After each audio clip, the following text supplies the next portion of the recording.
Hi, and welcome back to Hiss and Tell. Today I am joined by journalist and author S.E. Smith for a conversation about pet loss and the way that we think about grief. We are going to discuss their upcoming book, All My Dead Cats and Other Losses, and what it means to carry the love that we have for our animals throughout our lives. As always, thank you for listening and being part of this community. If you've been enjoying the podcast and would like to help support it, you can do so through buymeacoffee.com/hissandtell or just our website, which is hissandtellpodcast.com. If you need help with your cat's behavior, you can find me at catitudeadjustment.com. Okay, let's go. Welcome to another episode of Hiss and Tell. I'm your host, Christina Wilson, and with me today is S.E. Smith, journalist and author of All My Dead Cats and Other Losses, coming from Harper One on July 28th. They also write the Tell Your Cat I Said newsletter for pet end-of-life advice. So welcome, S.E. Smith. Thank you so much for having me. Always love talking cats. That is what I do all day, every day, and it's nice to do it with some new people. So welcome. Can you tell us a little bit about your upcoming book, All My Dead Cats? Sure. So the book is looking at the way that the United States and the world in general, but I'm really focusing it on US, really struggles with grief and loss and mourning and how we talk about these things, how they interact with larger kind of sociocultural themes, and how we can do these things better. I kind of ask people, what does good grief look like? We talk about the good death movement and how we want end of life to be, but also we need good grief in company with good deaths. And what I chose to do with this book is to use pet loss as kind of a gateway drug. So each chapter starts with a personal story about one of my cats and then uses that to branch into larger themes about grief, because I think that pet loss is more accessible for a lot of people than just plunging into human loss and cultural criticism and anti-capitalist values and all the other things you will find in this book. Absolutely. Wanted to ask you about the title because it's funny, but it's also so upsetting at the same time. How did you strike that balance, and how kind of intentional was that balance of the title? It was very intentional. I have extremely dark humor. So from, I think, one of the earliest stages of working on the manuscript, I was like, all my dead cats. Yes. And it's funny, often a title is a placeholder. It's very common for publishers to change titles, but they were huge fans of it from the start. And I think also it gives you a little insight into the kind of book that it's going to be. It's not inspirational schlock. It's not kind of very surface level self-help. It is a little more cutting and a little more sharp, and I feel like I wanted to get the deaf people who would get it to get it, and also hopefully to get the people who need to get it to be intrigued enough by the title to pick it up, although I'm sure some people are going to be like, nope, absolutely not. This is not for me. Well, and I guess that's fair. It's kind of helping people self-select into your book that can find it and find things that are helpful in there. So in the book, you write that pet loss is often treated as a lesser grief. And I think all of us who have lost pets understand that. Why do you think our culture specifically struggles so much to sort of validate the loss of pets and mourning our animal friends? So a few things are at work there. One is that culturally we really devalue non-human animals.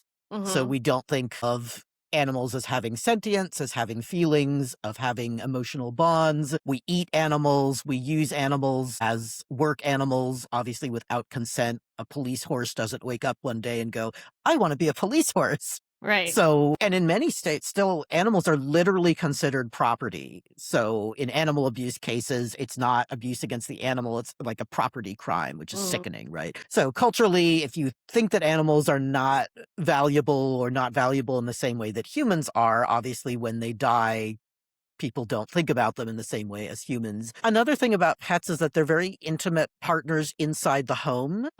And many people may never meet your pets at all, or they see them very briefly, oh, I've gone on a walk with you and your dogs a couple times, or I visited your house and your cat has been there, but your pets may not be always as integrated into your larger social life. So people both don't meet your pets and don't see the intimacy and the depth of the connection that you have with them. There's kind of that internal inside the home, which is a larger theme I get into in this book because I don't think that grief is a private inside the home matter. Right. And also more broadly, people are really uncomfortable with talking about any kind of death and grief and are super eager to avoid it at all costs. And Cats in a way are almost low-hanging fruit because, like, well, it's just an animal. I don't want to think about the implications of what that might mean. So if I minimize the importance of that death, I don't have to think about it anymore. Yeah, that makes a lot of sense. And I wonder if you have noticed any differences between how people respond to someone who has lost a pet dog versus a pet cat. Some interesting things there. I think often people are more empathetic when it comes to losing dogs, and there are probably a number of cultural factors behind that that would be really interesting to explore. One of which is this theme of dogs are man's best friend, dogs are loyal, dogs, again, are more likely to be outside the home, and so you're more likely to have met your friend's dogs and interacted Right. with them. I think also cats are very feminized. There's this idea of Mm-hmm. the crazy cat lady, very internal to the home, this myth that cats are more standoffish, that they don't really form emotional connections with you. And so that definitely affects how people interact with the deaths of cats. And I think there's a really interesting quote from Cleveland Amory that I can't remember exactly what he says, so I'm paraphrasing a bit. Cleveland Amory was an animal rights activist kind of Mm-hmm. in the mid-century who founded, among other things, the Fund for Animals and Black Beauty Ranch. And one of the things he commented was that we have all of these ways to tell dogs to, like, get out of your yard. Mm-hmm. And with cats, we have a universal term, which mid-century was scat, right? Scat cat. And he said, I just find it very interesting that with dogs, we've decided there are lots of ways to ask them to do the same thing. But with cats, it's like we have the one thing that we do, which very much reflects, I think, how you value animals and the way that you communicate with them. And obviously, if you think of dogs as understanding more things Right. or as more kind of situationally dependent conversations, you are consciously or unconsciously valuing and weighting dogs more than cats, which isn't to say I love dogs. I love dog people. They are fantastic. This is not oppression Olympics. Yeah. It is not, we should care less about dogs. We should care more about cats. Yeah, I absolutely totally agree with that. And I do think it's an interesting point about language around animals and especially what people perceive the cognition of each species to be, because people do, as you say, seem to understand that dogs understand a bunch of different words in various human languages. But you're right about people. Only recently, I think it was maybe a month ago, a study came out about cats and how much of human language they actually can understand. And it's a lot that cats can even recognize in a multi-cat home. And the study was talking about how cats can even recognize each other's names in the home. And I see examples of that on a daily basis in our house, that cats who are best friends will wait until they hear their friend's name called so they can jump out and sneak attack them for a play wrestle bout,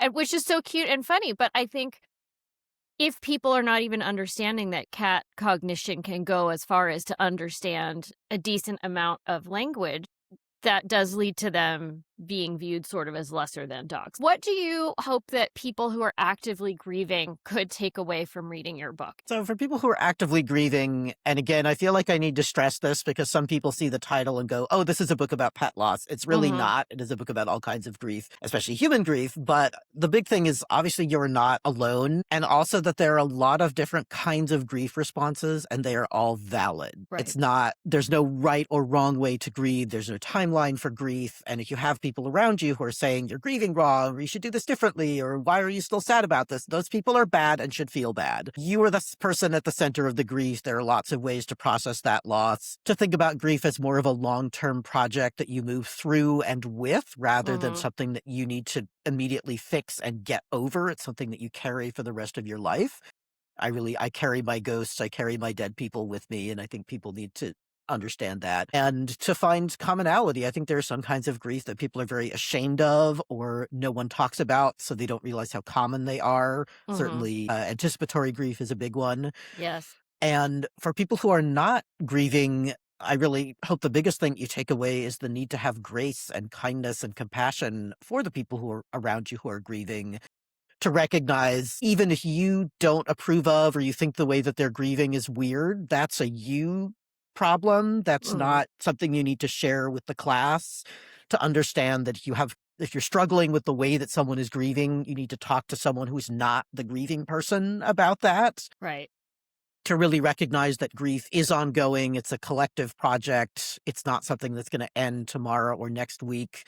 And you need to keep being that supportive person. And also, really critically, to recognize grief is not something that you can fix, which frightens a lot of people. Mhm. And you do need to be willing to just sit with it. And sometimes you just need to say, hey, this sucks. Dying sucks. All of this is terrible. I'm so sorry that this happened to you. And to just pause and be with that for a moment and not jump to like, okay, let's do this and this and this, or you should read this thing or do this thing, is to just acknowledge it really sucks to see someone that you care about hurting and struggling, and to know that there is nothing you can do about it, but actually being there for that person and really acknowledging that grief is doing something for them, and that thing is really important. It's true, and I think especially in this kind of fix-it capitalist culture that we live in, it's difficult to allow time for people to just sit with it. Even to allow yourself, when you're the one going through it, to allow yourself to just sit with it, I think can be difficult. So I one of my favorite things about the book was how you talked about how pets represent entire eras of your life of our lives, and how you kind of set it up for each chapter, to be talking about a different pet. Can you talk a little bit more about that idea, like how pets are representing whole eras of our lives? Yeah, sure. So I think the thing that most people can relate to is obviously a very high percentage of US households have cats and dogs. So Mhm. it is highly probable that you had a childhood pet. And that might be, in some cases, a kitten or puppy that came home around the same time that you were born. Could be an animal that was at any stage of life when you were a child or when you were adopted or kind of when you entered a household, which means you often grow up alongside an animal. And sometimes that means a very early loss. And sometimes it means this is an animal that was with you throughout your early childhood development and is a big Mhm. part of your experience. And in adulthood, I think it's very common when people are setting up their, first houses and apartments is, okay, it's time to get a pet. And that's a big life change. So Yeah. pets often come into our lives at times of big change. And again, to this kind of intimate interiority, they are the people that we are closest to, with the exception of the other humans that we live with. And we have this deep connection with them that carries through with us. They provide emotional support. They are the people that we celebrate or mourn with. And so they're kind of these witnesses to these experiences in your life. And I think it's very common for people, you talk to someone who says, yeah, when we were living in San Francisco on Lombard Street in the 70s, we had Ace and Face, our two cats. And like they remember those cats' names because they were an important part of their family and the important part of the San Francisco apartment. So we Mhm. form memories around pets as well as eras and times. And obviously, it's not, pets have lifespans that are very different than ours as well. And I think sometimes there's almost a feeling of a closing of a door as you go through different phases of life. And sometimes, Right. very coincidentally, you have a pet who either comes into your life or dies right at a really important crux moment for you. I had this happen last year where a friend's cat died 3 days before he died in Oh, a just totally weird yeah. coincidence. But it was like both of them had decided, okay, this is the end of this era in a very final kind of way. Oof. That's tough. So, one of the central ideas in your book is that our culture, that American culture, fears mourning, which I've certainly found to be true. What does that fear kind of show up as in everyday life, do you think? Gosh, it shows up in I all know that's a, kinds of ways. yeah. I know it's like a jump. But Please explain American culture. Go.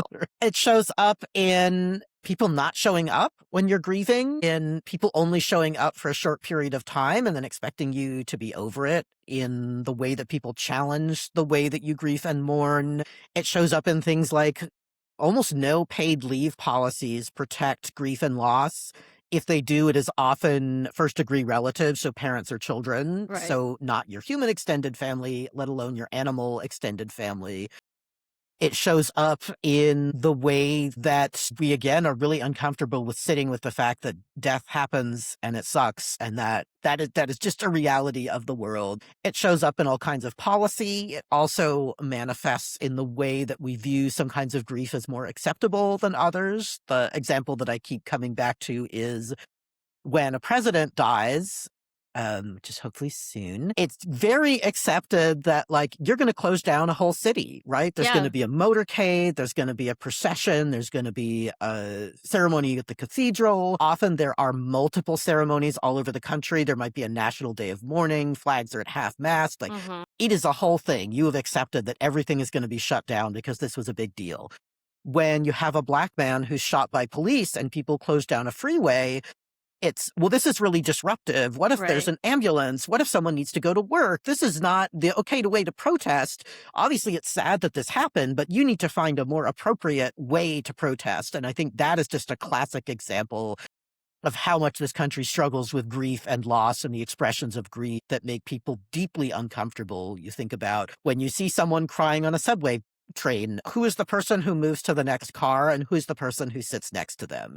Right. When someone in your friend group is really struggling, who is the person who comes to sit with them, even if it is literally just sitting and not saying anything? Who is the one who shows up to support them? And this also manifests across popular culture. I think you'll see, obviously, death and loss show up in a lot of television shows and books. And with episodic television, it's really interesting to me because you'll have this big deal death, and then it's like 2 episodes, and then it's just done. Yeah. And I think some shows do this better than others. And I think that really speaks to the way that we think about death culturally as something you put in a box and put away.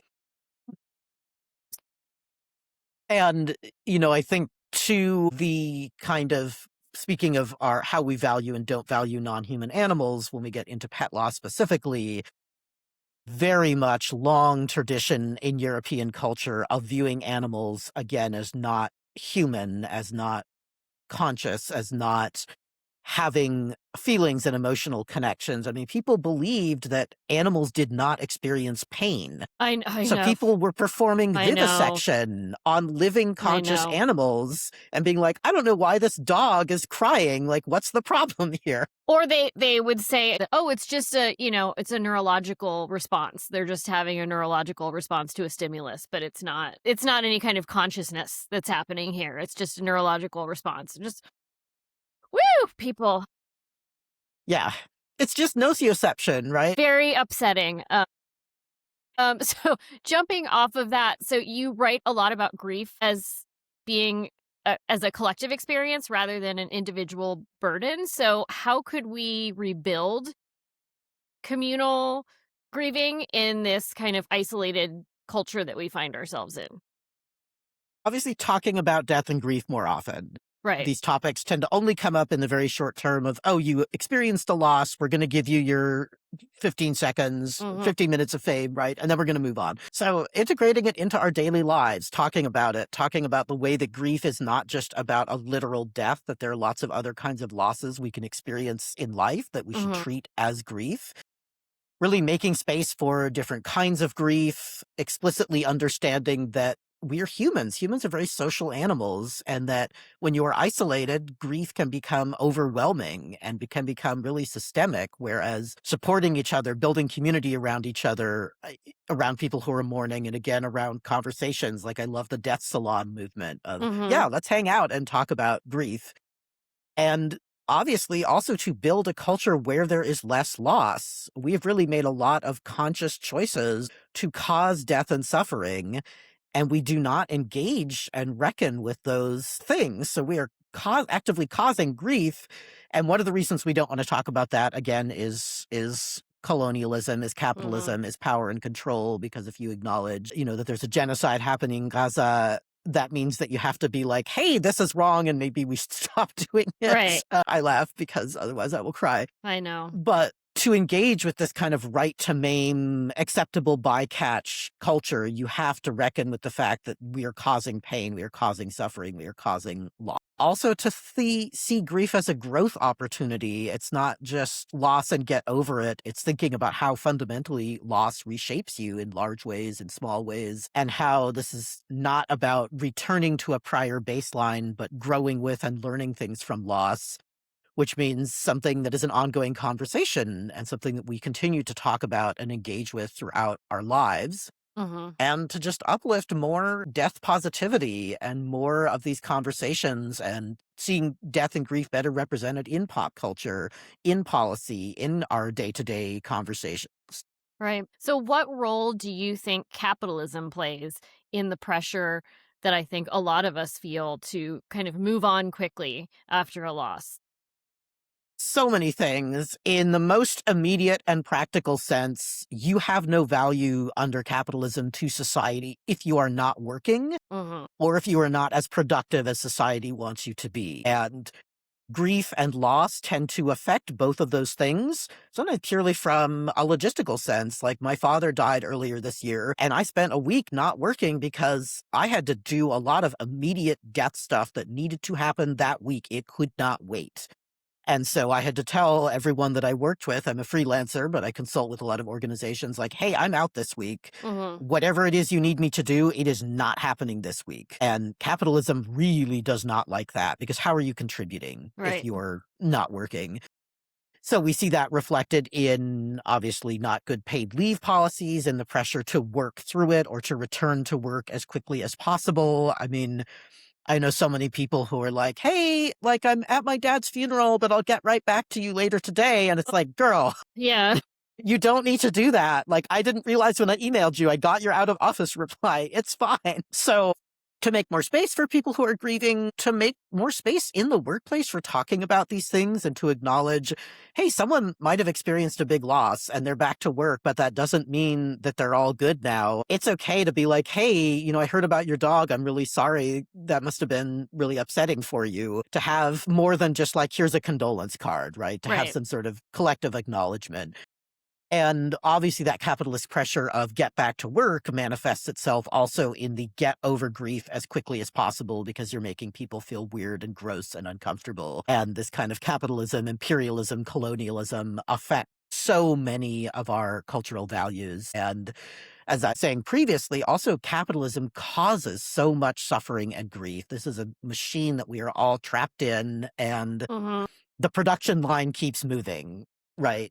You mentioned that people in the workplace feel weird and gross when they think about someone that has grief. What do you think it is about death and grief that makes others feel weird and gross? Is it that it makes them have to comprehend that they're living in these weird meat sacks that are one day going to also die? Is it that they don't like to confront the feelings of others? Is it what is it that makes people so uncomfortable in this culture?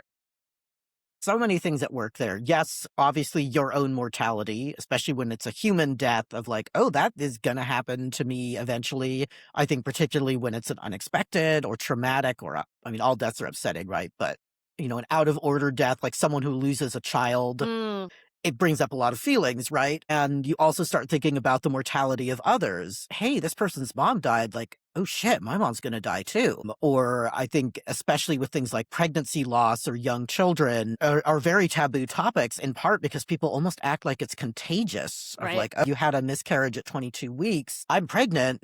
That could happen to me too. To be clear, I am not pregnant.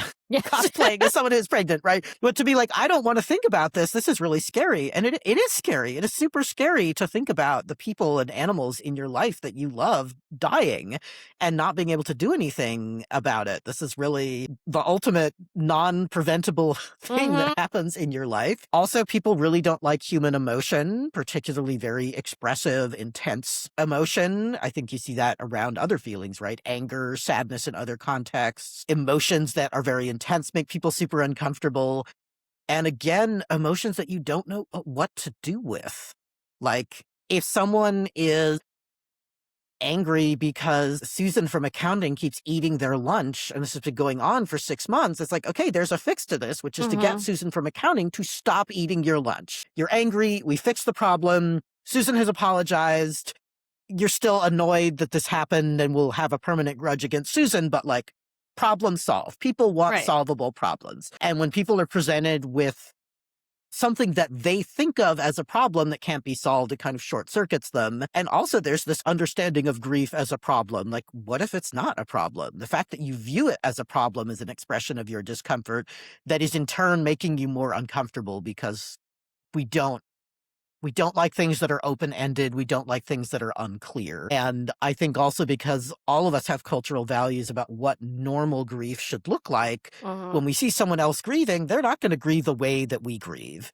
And that also makes us uncomfortable and unhappy, whether it is, wow, this person's sister died and she's back at work 2 days later. Like, does she have a heart? Like, what is the deal? Or this person's hamster died like 2 years ago. Why does she still have all of these photos all over her house? It's creepy, right? Like Mm-hmm. we fear and dislike difference. That that makes sense. I think some of that is also behind the like, when you hear that someone's died and then everyone has to know why. What happened? So that you can try to self-select out of that. Like, oh, well, this happened to this person. That's not going to happen to me, or that's not going to happen to my loved ones. I always have found it so curious that when you hear someone has died, everyone has to know why or exactly what happened, I think, because they need to somehow make sure that that's not going to happen to them, when really it's probably none of their business. I think also it shows up as a weird form of small talk because, like, someone died. Okay, I don't know what to do with this information. I don't know what to say. I guess I could say I'm sorry, but I feel like I should have some kind of conversational Oh, so what happened? How did she That's die? fair. Yeah. Like, which also a distancing tactic, 100%. Right. She died of COPD and I've never smoked, so that's not going to happen to me. Or, oh, he died in a car accident, but I'm a super careful driver, so, he was probably speeding. That's fair. So I want to talk a little bit about the opening sections of your book where you talk about how you sort of grew up in the charnel house in Greece. How did growing up around death so openly shape you? Yeah, so I think, as we were talking about earlier, kind of the uniqueness of American Northern European death culture. Mm-hmm. In Greece, it's a majority Eastern Orthodox country, and the Eastern Orthodox Church has a very different approach to grief and Mm. loss. There is a lot of Obviously, funerals tend to be a much bigger deal. Whole communities are engaging in grief as a collective project. There's this idea, certainly in the 80s when I was living in Greece, of, widows would keep wearing black for an extended period of time, sometimes the rest of their life. And this was very accepted. And also there was much more direct contact with the body. Families would lay out the body would be at home. You could go visit the body. The whole village would take the body to the cemetery. So it was a whole collective death activity. And I really feel that having the body present, being able to touch it, being able to care for it is a huge difference culturally because you're confronting death in a very personal way. And kind of the ongoing care of the grave and the cemetery. One of the things that I write about, so the charnel house, for listeners who might not be familiar, in the Eastern Orthodox Church, some other faiths as well, when you bury a body, you later exhume it and you transfer the bones to an ossuary, an area where bones are stored. So people are usually present for the exhumation. Again, families will handle the bones. They're very careful about making sure that everyone is accounted for and is in the box. So you're getting a chance to connect with the body again. And the charnel house is a place that anyone can walk through and spend time in. And, especially in the summers, like Greece is hot as hell. Yeah. There was no air conditioning anywhere in the 80s. Obviously, a lot of houses are designed for that climate, but the charnel house was like cool and shady and was a very nice place to hang out if you were overheating. Yeah. And being around those bones, I didn't find being around bodies frightening. I didn't find expressions of grief and loss frightening because they were just part of daily life. They were Mhm. things that I interacted with regularly, and I definitely carried that into the US. I remember being so puzzled as a child in the US and still as an adult of like, it's a funeral, but there's no body present. What is happening here? Or Right. this person died at home. Why did the funeral come home and come collect them? Like, why are you not taking care of them at home? Or this person died in a hospital, so obviously you're going to take them home to sit with them for a while, right? Like, why are we Right. not hanging out with the body? I have questions. Yeah. And why are so many rituals around grief and loss obviously very kind of short and also not really engaging with that? Yeah. I have one client who recently did have a viewing for their cat. They had their cat euthanized at home. And then they had, I think the next day they spent some time with the cat at home. And then they had a viewing. They gathered flowers from the yard from, the cat liked to go outside. And then they set it up and then had all their friends and family come and they had a little viewing and a little memorial. And I thought that was a very nice idea. And it was very nice that they had so many people who came to participate and kind of share in that. That was the one and only time I've ever heard of anyone doing that, but I Do you found know a that few people interesting. who've done it? I love it. I love it when people do that. I think it Yeah. is a great way to honor animals and also to give people a chance, people who did have an emotional connection with the animal, like cat sitters or Mm-hmm. a friend of mine is a vet tech, and someone invited her to her dog's viewing because they were like, hey, you've known this dog for 12 years. You Yeah. probably have some feelings about it, even though you met him in a professional context. So, big endorser of having ceremonies and rituals for pets that do involve being present with the body and involve the community as a whole again. No, I agree. And do you have any other thoughts about kind of what should be included in memorial rituals? Like, should children be included? I mean, I think so much of it is dependent sort of on an individual family's kind of culture and relationship to the animal, obviously. But Mm-hmm. one, yes, have some kind of ceremony.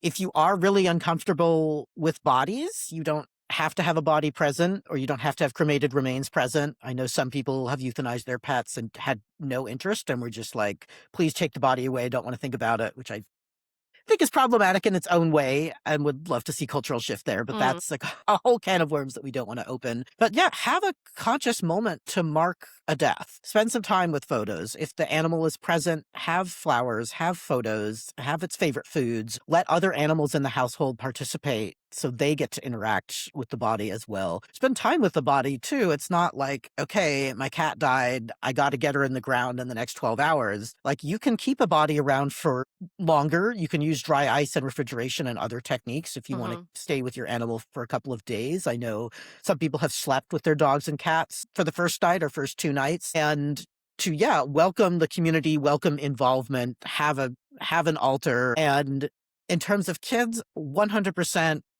big enthusiast for having kids involved at their age and comfort level. You know your kids more than other people, right? But to Mhm. not assume that children don't want to be involved or that they'll be traumatized. Again, if you're making death talk a regular part of the household, it's not like here's this big scary thing happening for the first time. It's, Right. hey, remember how we've talked about this? Cindy Lou, our beloved spaniel, has died. Do you want to spend time with her? Do you want to see what she looks like? Do you want to help plant a bush over her? Do you want to collect flowers? Do you want to pick out photos? Kind of involving kids at their comfort level, because it's super jarring for children to just have a pet like disappear Mhm. and for parents to be like, oh, she died. At least you hope they do that and don't lie, right? Right. But to give them an active chance to participate, not just in death care, but also end of life conversations, and Mhm. to talk with your kids about what is euthanasia, how does euthanasia work, what does it look like, to consider having your kids present, again, depending on what you know about your children and their comfort level, and to say, hey, you can be engaged with this, you can ask me questions, we can talk to you about what we are thinking about as we make euthanasia decisions, and to get your thoughts about it. Obviously, with older kids, especially, teenagers and high schoolers, like, should be playing a very active role in that process with a pet that, again, they might have grown up with and be very connected to. Something I do hear a lot from folks, people don't think of people in college as kids, but do Mhm. have that familial child relationship to their parents, who say, like, yeah, in my first semester at college, the family dog died, and it was just like, hey, Brody died, and there was no consultation, no opportunity for me to come back and visit, no, the health is declining. What do you think? It was just like, Right. by the way, this thing happened. So to ask people to ask questions, to invite people to participate is so important. And I think making this into a collective whole family activity is really important for everyone's mourning process, and it's a great way for kids to develop a more emotionally healthy relationship with grief. I agree. So, since you mentioned euthanasia, I wanted to talk a little bit about that. Why do you think that so many people carry guilt after euthanasia, even when it was medically appropriate, it was compassionate, it was the right decision? What's going on with that?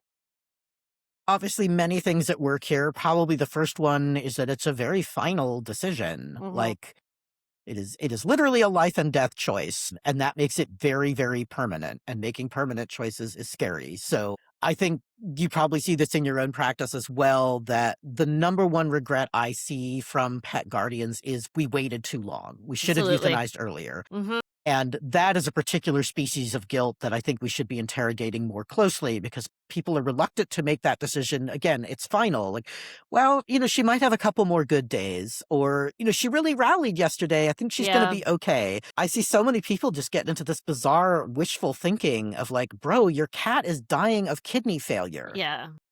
she's not going to get better. You've been doing fluids, you've been doing special diet.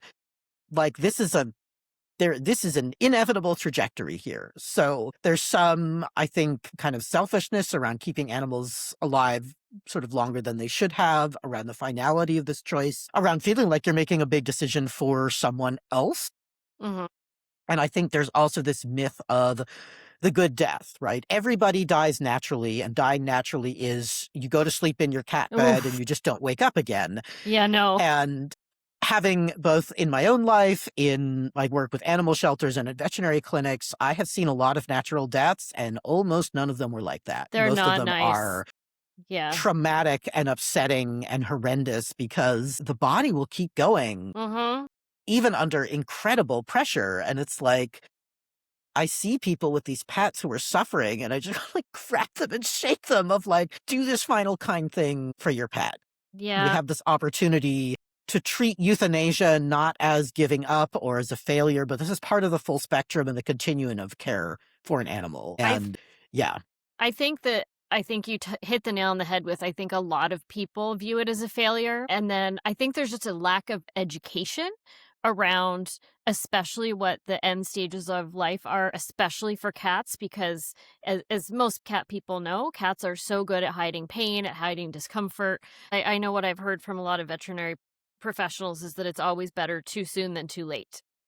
100%. And I think another thing that people are starting to do a better job with is not just looking at quality of life scales, but assess your animal on a day by day basis. Like, Absolutely. literally write down what you're seeing, and you're going to see trends that don't lie. Yeah. And I also think veterinary professionals really struggle with these conversations as well for a Mm-hmm. lot of reasons. And I think vet schools are doing much better education now around end of life communication and euthanasia education, and being open with clients about, this is what the process is like. I can explain it step by step if that makes you feel more comfortable, but these are things to think about when you are making these decisions, and to be empathetic and say, hey, this is a scary choice and it's very final, and I get that it is stressful and it feels like you're going to make a mistake, but you know your pet really well. And I think if you were honest with yourself, you're going to be like, hey, let's not just wait for the next good day and then be like, well, if she has a really bad day tomorrow, then I'll call the vet. Right. And people don't seem to understand the value of like, just make the appointment. Yeah, Just make the appointment. it's true. Because otherwise you're just going to keep on dragging it on. And the horrible thing that I see happening to a lot of people is an emergency euthanasia, Yes. because the animal crashes and you don't have time for the 9 a.m. euthanasia appointment the next day. Like, you need it right now.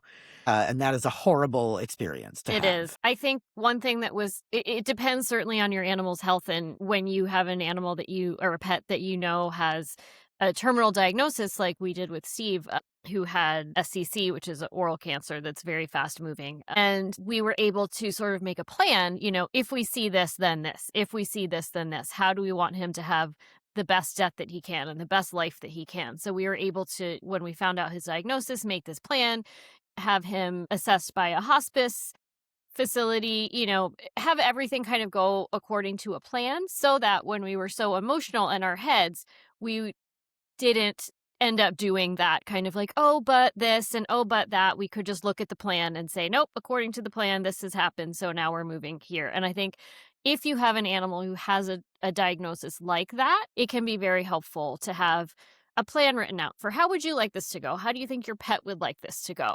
When you see these signs, what would your next step be? So that when you get super emotional, you have something written down that can help you. Yes. And I think veterinarians can be a really important part of that process too, of Yes. talking about these stages. And something else I tell people is like, you don't have to wait for your pet to get sick to think about what that's going to No. look like for Yeah. you. And it's also with human death planning. Think about what you want your end of life to look like, what you Mm-hmm. want your pet's end of life to look like before you are actively dying or facing a terminal diagnosis, because that's the time when you can really think things through. I think of this all the time with human advanced directives, where I'm like, you need to sit down and talk with your people about what you want, rather than having them make these lurching from decision to decision in crisis, because this way they know what you do and you don't want, the level of intervention you do and you don't want, your tolerance in terms of stop treatment point. It's just so important, again, to talk about death and to be like, this is going to happen. It can go Mm-hmm. real bad or it can be sad, but fulfilling. Right. Exactly. So, how do you think, or why do you think cats become such emotional anchors for people? Is it because they're in the home most of the time? What do you think is driving that? I mean, in the home, most of the time, obviously a big thing. They're living with you in very intimate ways. And I think there is something important in the human animal relationship, which is different than relationships between humans. So when you're talking about non human animals, there's usually less conflict, Mm-hmm. right? You're not getting into fights with your cat all the Right. time. Yeah. Obviously, you're like, bro, get off the counter. Come on, right? But you're not getting into these huge emotional, intense fights. You're not making big household decisions together. Animals are very tuned into your emotions. They're very responsive to who you are and how your day is going. When you're having a bad day, your cat is going to come snuggle with you and Mm-hmm. interact and want attention in a way that humans around you are obviously going to be sympathetic, but sometimes it doesn't feel as intimate and as, I don't want to use a word like pure, but as selfless in a Right. way. Like animals are very connected to you. And I think also there is this thing around, this is a being that I'm responsible for, that I care for, Mm-hmm. and want to make false comparisons because obviously human children are very, very different than non-human animals in your household. But that similar kind of feeling of protection and responsibility and care is a really deep emotional and cultural connection Mm-hmm. that is super different from a spouse or a roommate or someone you work with or a friend, that I think society is also kind of bad at recognizing. No. So, do you think that living with cats makes people more aware of mortality because they have such a shorter lifespan?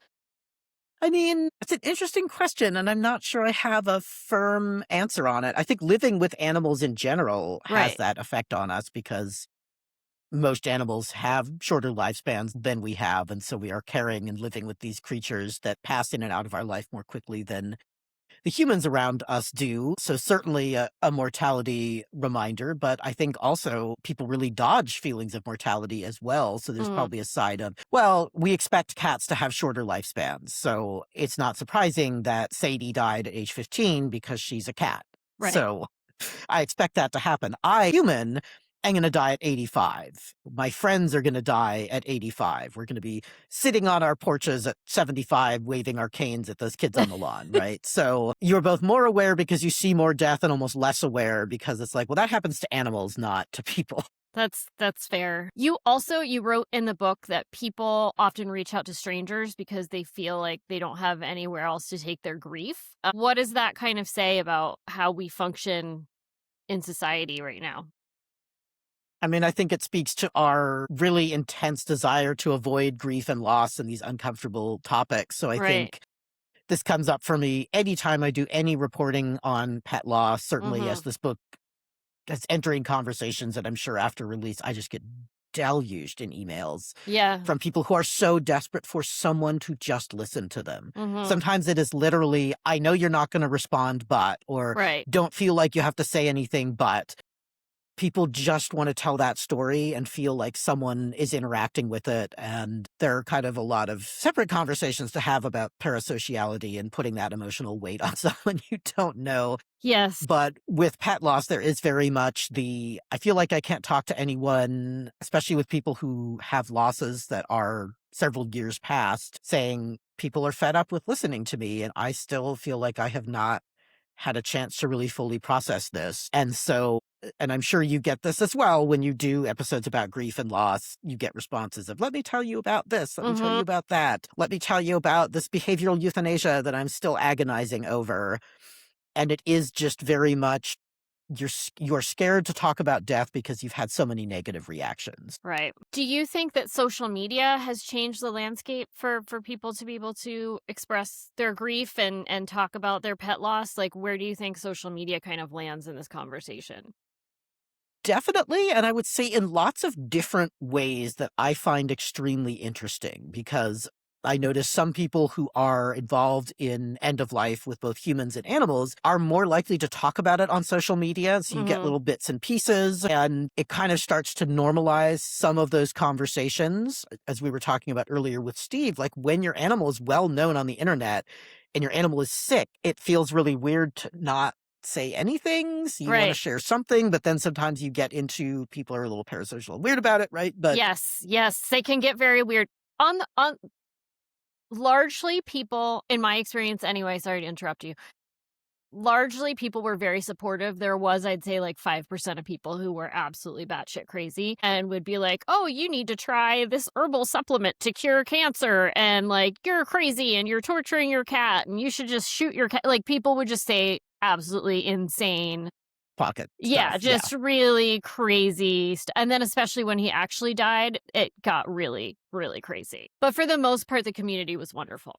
Yeah. So I think on the one hand, yes, we are normalizing these conversations. Social media is a fantastic platform for memorializing, for sharing information, for connecting with each other. I know so many people who've said when my parent was in the hospital, having that lifeline of just talking on social media really meant a lot to me, this kind of real time support.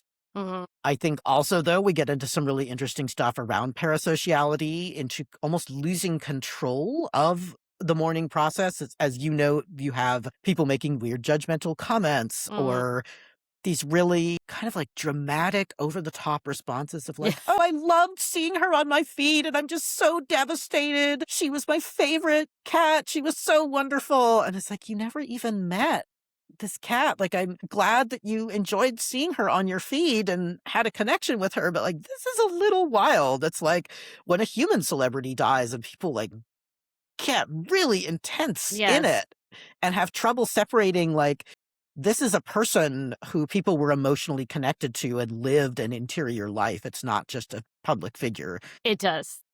And I think also social media has some interesting and cool stuff happening around death. So there's Dead Pet Girls who have an account on Mhm. Instagram. I love them talking about pet death. They started with talking about celebrity pet death, but they're opening up all these conversations. Another person I really love is Pot Roast's mom, who's Yeah. been very open and active talking about grief and loss with her cats, with the cats that she fosters. Another person I think of is the woman who has Little Corn. I don't know if you follow her on social media. I'll send you her stuff Yeah, later, please do. but she is a foster person.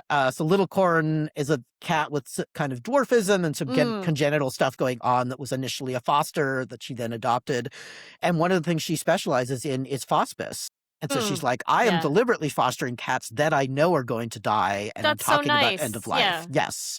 I think hospice is a huge and wonderful service for people who are able and willing to do that, for animals to have a caring home and to be loved, as opposed to being in a shelter, having poor quality of life in whatever setting. And like sometimes you have a hospice animal that's like, it's been 4 years, Yeah. buddy. Like, Yeah. why?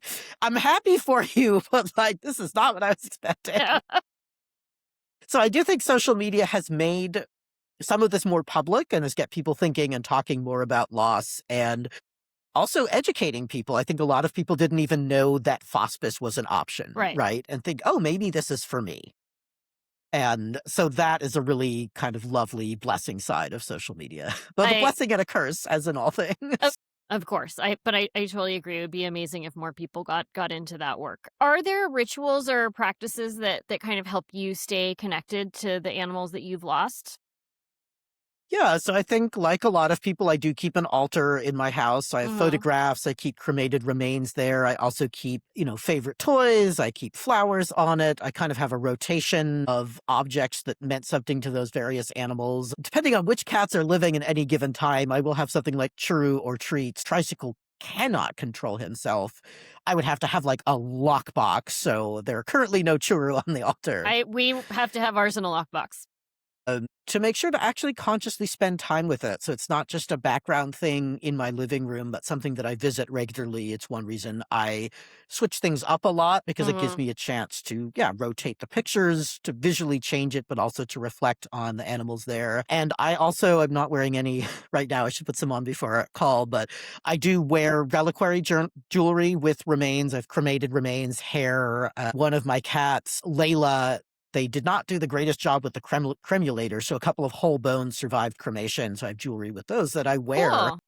to carry them with me. And I know I think that reliquary is getting kind of less stigmatized. To speak to Pot Roast's mom, she had Pot Roast skeletonized, so she has that skeletal taxidermy that Mhm. hangs out in her living room with her, right? But to literally carry them with me is really important. And to make sure just kind of to acknowledge the role that they have played in my lives at various points, rather than just being like, okay, cremated remains in the closet now. Right. Good luck to whoever cleans up after I die and finds like 80 dead I know. cats. They do accumulate, unfortunately, because of the difference in lifespan. We have ours over.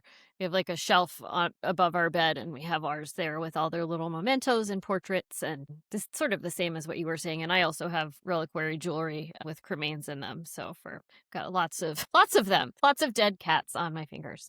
But Yeah, I always find love doing that at an event. I'm like, how many dead cats do you think I have in I this know. room right now? And everybody Yeah. freezes. But it's nice to have them, I feel like, always with you in some way.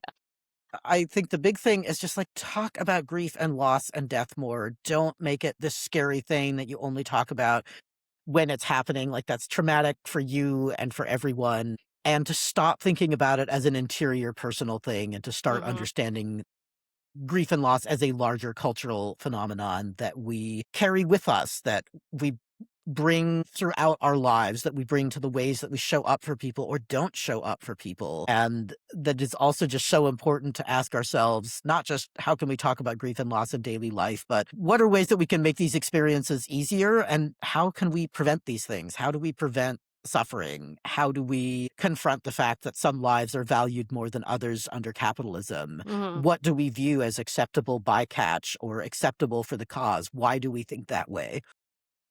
And so to think about these things not as private matters, but something we are all doing together. Is there one thing that you think that listeners could do today to be better companions to people who are grieving a lost pet? Or just grieving in Yeah, general? 100%. If you know someone who has had a loss at any point in their life, after you listen to this podcast, text them. Be like, hey, I'm thinking of you. You know, I know that you lost your mom a couple months ago, and people tend to kind of drop off. Like I Yep. had, my father died in February, and it's already like, oh, that was a century ago, right? But I had Mhm. someone who actually sent me a postcard that was just like, hey, just thinking of you. That meant so much to me. I will say, if you are a physical male person, that I think has even more impact than a text. But to reach out and say, hey, I'm thinking of you, or hey, remember that time that, the cat stole the roast off the counter? I just randomly popped into my mind. That was really funny and weird, right? Yeah. To have just let people know that you are thinking of them, and to know like your door is open so they can feel like they can talk to you and get support from you, and that you're going to be kind to them when they try to open up that conversation. Absolutely. I think a lot of times people, especially in this culture, don't want to talk about it because they feel like, "Oh, I'm going to remind the person that they had a loss and I don't want to upset them." And I think that it's always, for me at least, it's always nice to have somebody talk to me about Steve and say like, "Oh yeah, I remember this and it was so funny." And that never upsets me. It makes me smile even if it makes me cry. It's so nice to like remember and to know that somebody else is thinking about him. And I just I just want to dissuade people from thinking like that they're going to remind somebody of a loss, because people going through a loss are always thinking about the loss, or it's always there. Yes, It's never gone. So it's not they're always like, aware. yeah, it's not like they're just like do and then you remind them and you ruin their day. That's never going to happen. So I think bringing up a nice memory is always something nice that you can do for somebody. Is there something that you would say to somebody who's listening who might feel ashamed of how deeply they're grieving their cat? I mean, I guess the big thing is do not feel ashamed. I Right. know it's hard to be like, don't feel this emotion that you're Yeah. having, right? But to say, this is something that society is imposing upon you, and you are surrounded by these pressures around the way we think about cats, the way we think about non-human animals, the way we think about grief and loss in general. And like, there genuinely is no wrong way to grieve. And if anyone is making you feel that way, they are a bad person who should feel bad, and you should not listen to them because they are wrong. It is okay to grieve at any level on your own timeline. I mean, I think there is a kind of a little side conversation there about if grief is becoming overwhelming and it is interfering with every aspect of your Mhm. daily life. If you have been unable to get out of bed, unable to feed yourself, just completely disrupted for 6 months, you should go to therapy, not to get over it, but to think about how to process that grief and how to be with that grief in a way that is healthier. But Right.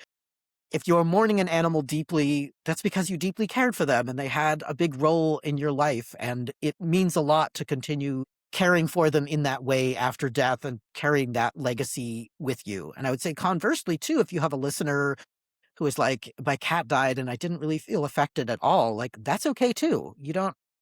Grief looks different for lots of people. And maybe there's a slow onset. And 6 months from now, it's going to be this huge getting hit by a truck. Or maybe it's not. Like, it's okay to grieve however you need to grieve and to do that at any time on any timeline. Right. My last question is, did writing this book change your relationship with your current animals? And can you tell us who your current animals are? So my current animals, I'm kind of surprised that they're not in here hassling me, actually. So I Same. currently have I have Ash and Tricycle, who are Mhm. obviously both cats. One of the chapters in the book is named after them, and it is kind of the one about pre-planning and inevitability. And I'm like, you cannot die before July 28th.